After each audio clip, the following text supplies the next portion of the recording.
A vitória é nossa pelo sangue de Jesus. Graças a Deus, amanheceu mais um dia. O sol está raiando, né? Os raios de sol estão chegando. Louvamos a Deus pela oportunidade de vida, vida e saúde, vida e vida com abundância. Leremos a Bíblia agora. Está no primeiro livro dos Reis, capítulo 17, versículo 8 em diante. Versículo 8 ao 13, né? Diz assim, a viúva de Sarepta, também uma escritura muito conhecida.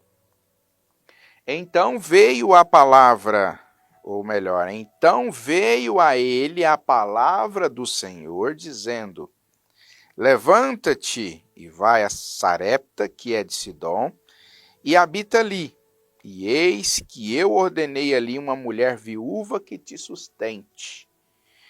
Então ele se levantou e foi a Sarepta. Chegando à porta da cidade, eis que estava ali uma mulher viúva, apanhando lenha. E ele a chamou e lhe disse, traze-me, peço-te, num vaso um pouco de água, que beba. E indo ela buscá-la, ele a chamou e disse, traze-me agora também um bocado de pão na tua mão. Porém ela disse, vive o Senhor teu Deus, que nem um bolo tenho, senão somente um punhado de farinha numa panela e um pouco de azeite numa botija. E vês aqui, apanhei 2 cavacos e vou prepará-lo para mim e para o meu filho, para que comamos e morramos. E Elias lhe disse, não temas, vai, faze conforme a tua palavra. Porém, faze disso primeiro para mim um bolo pequeno e traze-mo para fora. Depois farás para ti e para o teu filho. Amém. Amém. Que prova de fé, né? Prova de fé, provas e mais provas. Nós também passamos por isso. Nós também passamos por provas de fé. Mas essa aqui foi bonita demais, né? Uma prova que nos tira tantas lições. Faz para eu primeiro, para mim primeiro. Não temas. Vai, faz conforme a tua palavra. Porém, faze disso primeiro para mim um bolo pequeno e traze-mo para fora. Depois farás para ti e para o teu filho. Imaginando assim, se essa viúva fosse uma viúva ignorante, né, ela poderia dizer, como pode fazer para você primeiro? Como é que eu vou fazer para mim e para o meu filho? Eu já estou dizendo para você que eu só tenho um pouquinho de farinha, um pouquinho de azeite. Se eu fazer para você primeiro, como é que eu vou fazer para o meu filho? Sabe?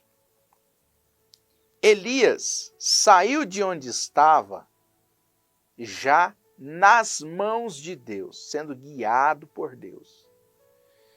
Olha, então veio a palavra do Senhor dizendo, levanta-te e vai a Sarepta, que é de Sidom, e habita ali. E o que ele fez? Então ele se levantou e foi a Sarepta de Sidom. Ou seja, Elias já estava debaixo da brisa suave da presença de Deus.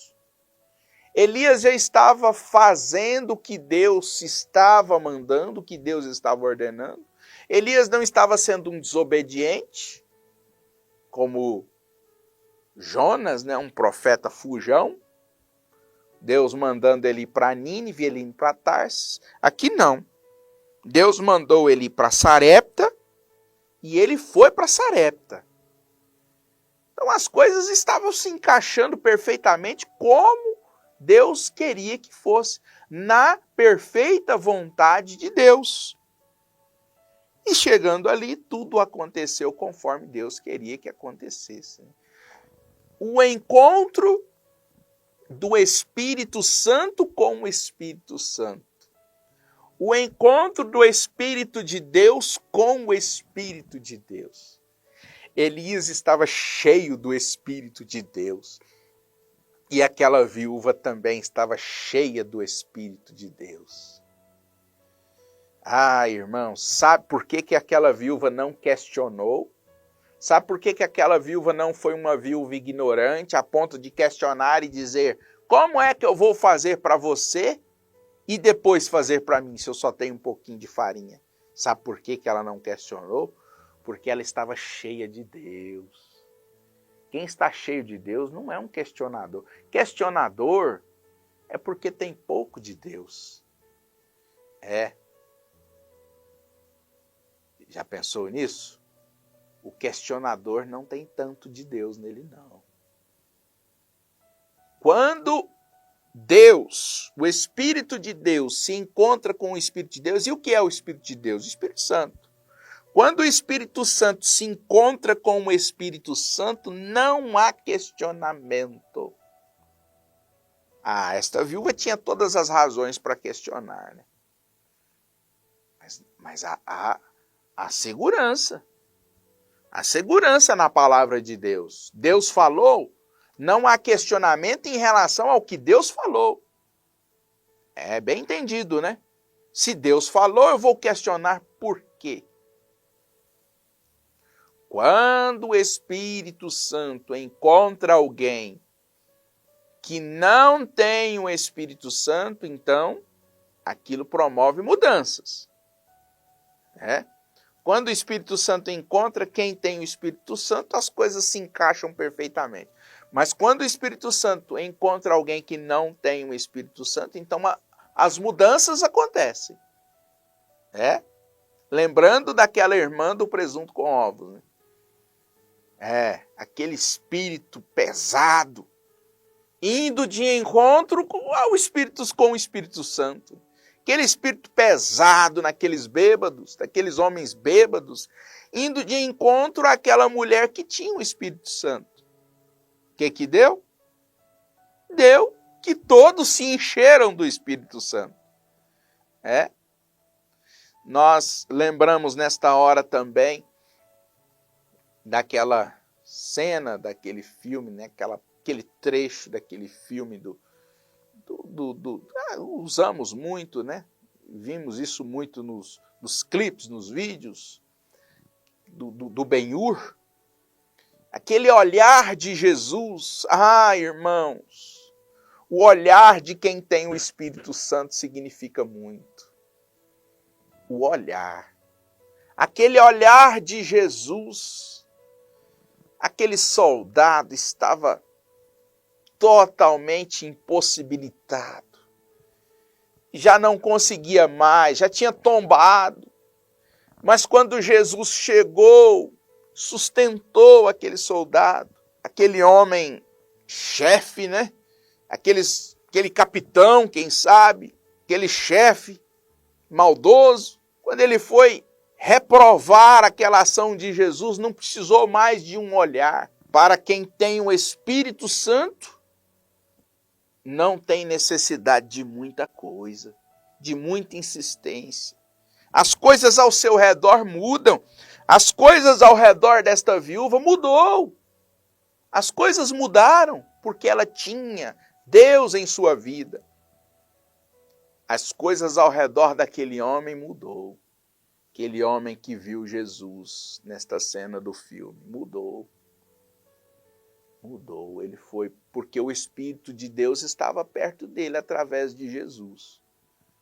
Mudou.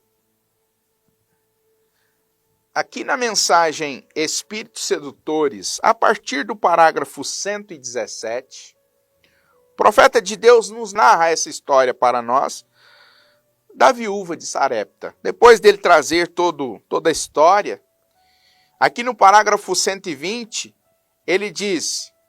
O irmão Branham diz, Elias disse, faça-me um primeiro. Aleluia, E sei que sou um pouquinho louco, mas mesmo assim estou ao lado do Senhor. Disse, faça-me um primeiro, pois assim diz o Senhor. Aí está. Assim diz o Senhor para quem tem o Senhor, para quem tem Deus. Receber o assim diz o Senhor, irmãos. Mas aí a coisa fica completa, né? O que é isto? Buscai primeiro o reino de Deus e a sua justiça. Não o reino de Deus e um pouquinho de barulho. Não o reino de Deus e um pouquinho de emoção. Não o reino de Deus e um pouquinho disso e daquilo. Mas Deus e sua justiça. E todas estas outras coisas vos serão acrescentadas. Aleluia. Agora aquela viúva deu ouvido a isso. O que é isto? Buscai primeiro o reino de Deus e a sua justiça. Não o reino de Deus e um pouquinho de barulho. Não o reino de Deus e um pouquinho de emoção. Não o reino de Deus e um pouquinho disso ou daquilo. Mas Deus e sua justiça. E todas estas outras coisas vos serão acrescentadas. Coloque primeiro. Coloque isso no seu dia. Coloque isso primeiro. Isso que você está fazendo, o seu devocional, é isso mesmo. Faça para Deus primeiro. E você verá o quanto você será abençoado. Não seja um questionador. Um questionador em relação ao assim diz o Senhor.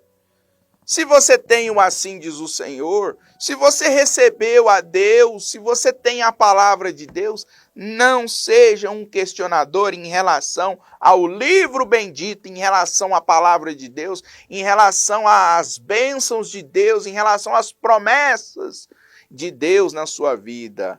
Não queira ser um questionador em relação às promessas de Deus.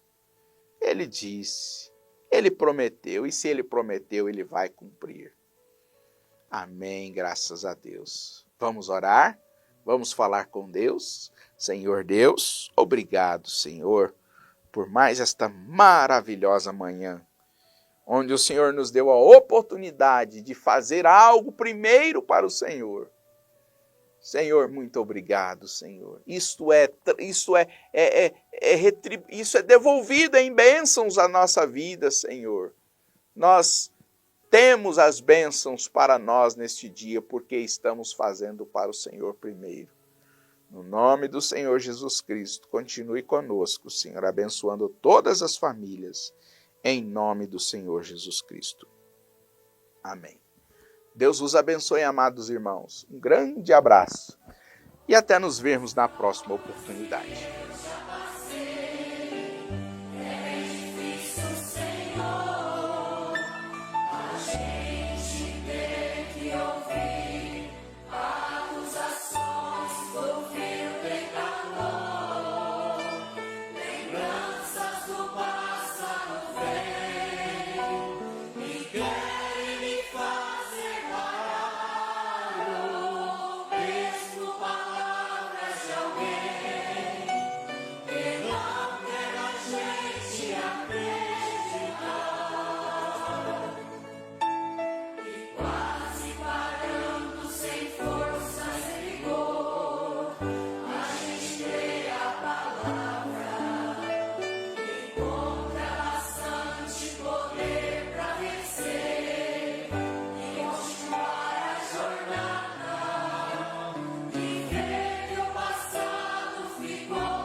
Jesus.